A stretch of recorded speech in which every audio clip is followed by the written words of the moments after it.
શ્રી ચિત્રકૂટધામ તલગાજેડામાં હનુમંત જન્મોત્સવ પ્રસંગે વિવિધ પ્રતિભાઓને હનુમંત સન્માન અને વિવિધ સન્માન અર્પણ થયા. શ્રી ચિત્રકૂટધામ તલગાજેડામાં હનુમંત જન્મોત્સવ પ્રસંગે વિવિધ પ્રતિભાઓને હનુમંત સન્માન અને વિવિધ સન્માન અર્પણ થયા. હનુમંત મહોત્સવ પ્રસંગે શ્રી મોરારી બાપુ દ્વારા ગાયન, વાદ્ય, નૃત્ય તથા તાલ વાદ્ય માટે હનુમંત સન્માન અર્પણ થયા. આ સાથે આ કાર્યક્રમમાં નટરાજ સન્માન, ભામતી સન્માન, વાચસ્પતિ સન્માન, કૈલાસ લલિત કળા સન્માન, સદભાવના સન્માન અને શ્રી અવિનાશ વ્યાસ સન્માન અર્પણ કરવામાં આવ્યા.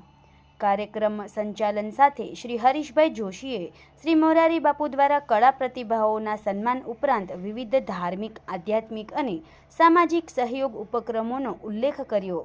શ્રી હરીશભાઈ જોશીની સેવા અંગે શ્રી તુષારભાઈ શુક્લ દ્વારા ટૂંકી વિગતો આપવામાં આવી હતી. સન્માનિતો દ્વારા પ્રાસંગિક અહોભાવ વ્યક્ત કરવામાં આવેલ.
जाना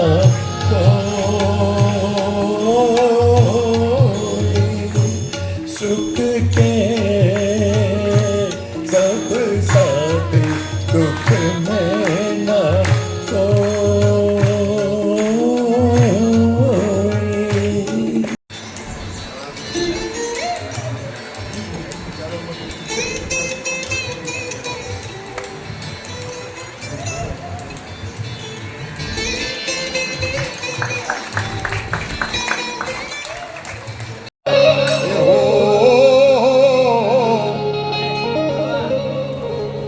हमारी वर्षों दुनिया एक साखी फरजियात बोलवानी से के भवाय मंडानी भक्ति थकी हो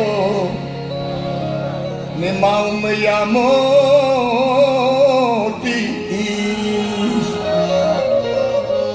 ए हमने ओछा अदकुल आवड़े तो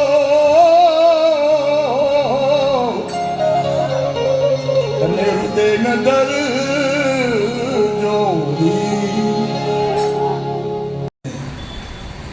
सेवक है।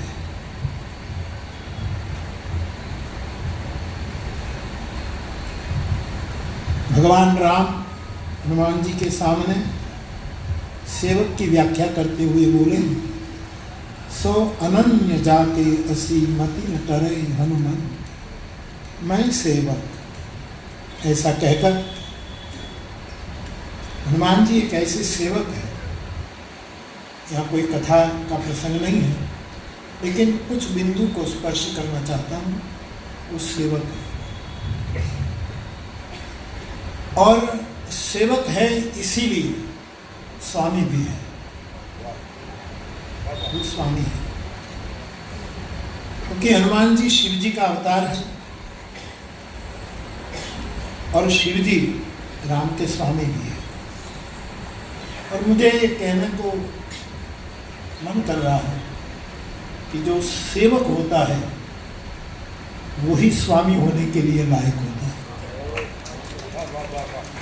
मुझे कई लोग, अब तो सब जानते हैं, लेकिन कई लोग मुझे पूछे कि बापू, आपको लोग मोरारी बापू क्यों कहते हैं, बापू शब्द क्यों जुड़ता है? तो मैंने कहा हम पहले दास थे, मोरारी दास थे। जो दास होता है ना, उसी को बापू का दर्जा मिलता है। સમાજ માટે સત્યપૂર્ણ સમાચાર પ્રસારણ આપના મોબાઈલ પર તરત જ લાઈક કરો, શેર કરો અને સબસ્ક્રાઈબ પણ કરો. અને હા, ઘંટડી વગાડવાનું ન ભૂલશો. આભાર.